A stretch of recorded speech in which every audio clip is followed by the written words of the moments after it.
Hello friends, అందరికీ నమస్తే అండి. Welcome to our channel. Indiramma ఇండ్లు అనేటివి టవర్స్ రూపంలో పట్టణ ప్రాంతాల్లో అయితే నిర్మాణాలు అనేటివి జరుగుతాయని చెప్పి మనకు హౌసింగ్ శాఖ అయితే చెప్తుందన్నమాట. G+3 మరియు G+5 విధానంలో అయితే ఈ యొక్క నిర్మాణాలు అనేటివి జరుపుతారు అని చెప్తున్నారు. ఇప్పటికే GHMC పరిధిలో అయితే స్థలాలు అయితే గుర్తించి ఉన్నారనమాట. వాటిని త్వరలోనే మొదలు పెట్టబోతున్నారు. ఇక ఇందిరమ్మ ఇండ్లకు సంబంధించి అప్లికేషన్స్ అనేవి చేసుకోవచ్చండి. అవి ఎలా చేసుకోవాలనేది చెప్తాను. అలానే ఇందిరమ్మ ఇండ్ల స్టేటస్ అనేది ఫస్ట్ ఆఫ్ ఆల్ చెక్ చేసుకోండి. ఎందుకంటే కొంతమందివి పాత లబ్ధిదారుల యొక్క వివరాలు అనేటివి చేంజ్ అయి ఉన్నాయన్నమాట. ఎవరైతే గ్రీవెన్స్ పెట్టుకొని ఉన్నారో వాళ్ళు L2 నుంచి L1కి రావడం అయితే జరిగిందని చెప్పి వార్తలు అయితే వస్తున్నాయి. అలా ఎవరికైనా చేంజ్ అయిందా లేదనేది ఒకసారి మీ యొక్క అప్లికేషన్ ఐడి లేదా mobile number, ration card number ఇవన్నీ కూడా ఇచ్చి ఇందిరమ్మ ఇండ్ల వెబ్సైట్లో అయితే ఒకసారి చెక్అవుట్ చేసుకోండి. ఏమైనా చేంజెస్ కనుక అయినట్లయితే ఒకసారి కామెంట్ సెక్షన్లో తెలియచేయండి. దీని మీద వీడియో అయితే చేద్దాము. అలానే ఫ్రెండ్స్, ముఖ్యంగా ఈ యొక్క ఇందిరమ్మ ఇండ్లు ఏవైతే ఉన్నాయో టవర్స్ రూపంలో అర్బన్ ప్రాంతాల్లో అంటే పట్టణ ప్రాంతాల్లో నిర్మాణాలు అనేటివి జరగబోతున్నాయి కదా. వాటి గురించి ఫస్ట్ ఆఫ్ ఆల్ వివరాలు అయితే తెలుసుకుందాం. తర్వాత ఇందిరమ్మ ఇండ్లు సెకండ్ ఫేజ్ ఎప్పటి నుంచి స్టార్ట్ అవుతాయి అనే వివరాలను అయితే నేను మీకు తెలియజేస్తాను. ఓకేనా? వీడియో నచ్చితే తప్పకుండా లైక్ చేయండి, మీ మిత్రులకు షేర్ చేయండి. ఇలా అప్డేట్స్ అనేవి డైలీ కూడా మీకు తెలియజేస్తాను. ప్రతిరోజు కూడా న్యూస్ పేపర్ చదివి అందులో ఏమైనా అప్డేట్స్ ఇందిరమ్మ ఇండ్లకు సంబంధించి వస్తే ఇలా మీ ముందుకైతే రావడం జరుగుతుంది. ఇక టాపిక్లకు కనుక వచ్చినట్లయితే టౌన్లో ఇందిరమ్మ టవర్లు G+3 మరియు G+5 విధానంలో అయితే నిర్మాణాలు అనేటివి ఉంటాయని చెప్తున్నారనమాట. ఒక్కో టవర్లో 12 ఇండ్లు అనేటివి ఉంటాయి. మినిమం 12 ఇండ్లు అనేటివి ప్లాన్ చేస్తున్నారనమాట. అంటే ఒక టవర్ పిల్లర్స్ మీద టవర్ అనేది లేపి అక్కడ 12 ఇంటి నిర్మాణాలను అనేటివి చేయబోతున్నారనమాట. ఇప్పటికే 19 స్థలాలను అయితే గుర్తించున్నారు. అంటే 19x12 చేసుకుంటే అంతమంది లబ్ధిదారులకైతే ఈ యొక్క నిర్మాణాలు అనేటివి జరగబోతున్నాయి. వచ్చే ఆర్థిక సంవత్సరం నుంచి పనులు అనేటివి స్టార్ట్ చేస్తామని చెప్తున్నారనమాట. అఫోర్డబుల్ హౌసింగ్ పాలసీ, టౌన్షిప్ల నిర్మాణము, బడ్జెట్ ప్రపోజల్స్ అందజేసినటువంటి హౌసింగ్ శాఖ అని చెప్తున్నారనమాట. ఇందులో ఒకసారి మీరు ఇక్కడ పరిశీలించినట్లయితే ముఖ్యంగా మనకు ఉన్నటువంటి సమాచారం ఏ విధంగా ఉంది అంటే ఈ యొక్క హౌసింగ్ పాలసీ అనేది ఏదైతే ఉందో అఫోర్డబుల్ హౌసింగ్ పాలసీ, దాని గురించి అయితే మాట్లాడుకుందాము. రాష్ట్రంలో ఇల్లు లేని ప్రతి పేదవాళ్లకు ఇల్లు నిర్మించి తక్కువ ధరలకు అందించాలని అఫోర్డబుల్ హౌసింగ్ పాలసీని ప్రభుత్వం అయితే తీసుకురానుంది.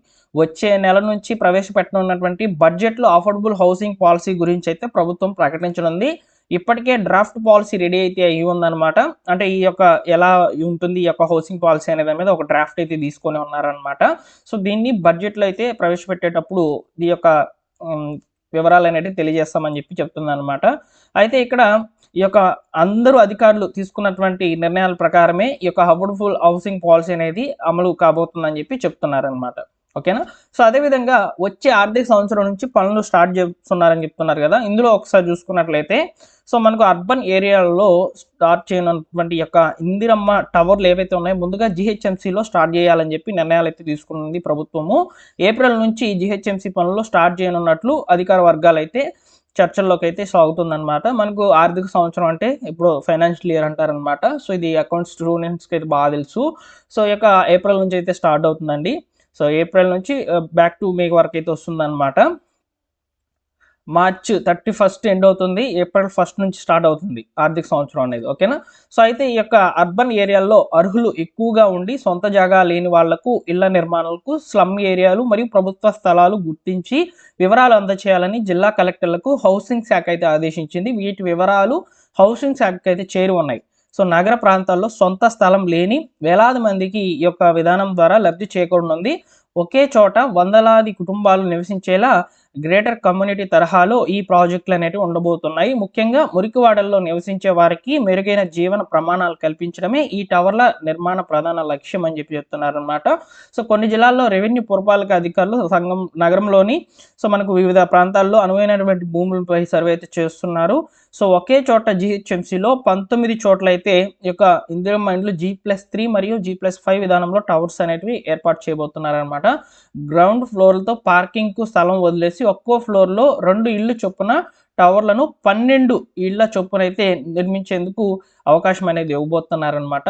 ఇంటి నిర్మాణం మరియు డ్రైనేజీ, రోడ్లు, అదేవిధంగా విద్యుత్, త్రాగునీరు వంటి సౌకర్యాలు కూడా కల్పిస్తారు.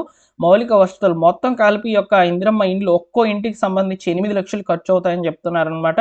అలానే ఇక్కడ మనకు ఈ యొక్క ఇందిరమ్మ ఇండ్లకు సంబంధించి కేంద్రం ఇచ్చేటువంటి వాటాలు పల్లె ప్రాంతాల్లో అయితే 72,000, పట్టణ ప్రాంతాల్లో అయితే 1,50,000 రూపాయలు పోగా, అదేవిధంగా మన యొక్క గవర్నమెంట్ రిమైనింగ్ ఇచ్చేటువంటి ఇప్పుడు మనం అర్బన్ ప్రాంతాల గురించి మాట్లాడుకుంటున్నాం కాబట్టి 1,50,000 పోగా మిగిలినటువంటి 3,50,000 ప్రభుత్వం అయితే భరిస్తుంది.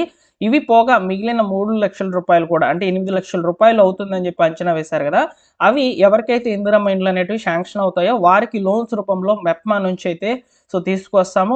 ఆ లోన్స్‌ని కూడా తగువైనటువంటి విధానంలో ఈఎంఐ పద్ధతిలో అయితే లబ్ధిదారులు కట్టుకోవచ్చని కూడా చెప్తున్నారనమాట. ఈ విధంగా ఇందిరమ్మ ఇండ్లు అనేటివి అర్బన్ ప్రాంతాల్లో అయితే రాబోతున్నాయండి. రాబోయే రోజుల్లో మనం రాబోయేటువంటి ఆర్థిక సంవత్సరంలో అయితే నిర్మాణాలు అనేటివి చూస్తామన్నమాట. G+3 మరియు G+5 విధానంలో అయితే ఇందిరమ్మ ఇండ్లు అనేటివి ఉంటాయి. ఒక్కో టవర్‌లో 12 ఇండ్లు అనేటివి శాంక్షన్ కాబోతున్నాయని చెప్పి ఈ విధంగా వివరాలు అనేటివి రావడం జరిగిందనమాట.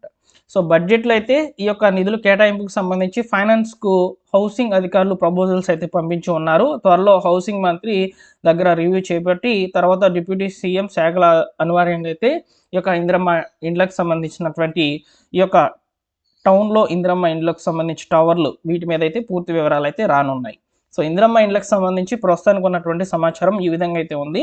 అదేవిధంగా ఇందిరమ్మ ఇండ్లకు సంబంధించినటువంటి పాత లబ్ధిదారులు ఎవరైతే ఉన్నారో ఒకసారి మీ వివరాలు అనేటివి చెక్ చేసుకోండి.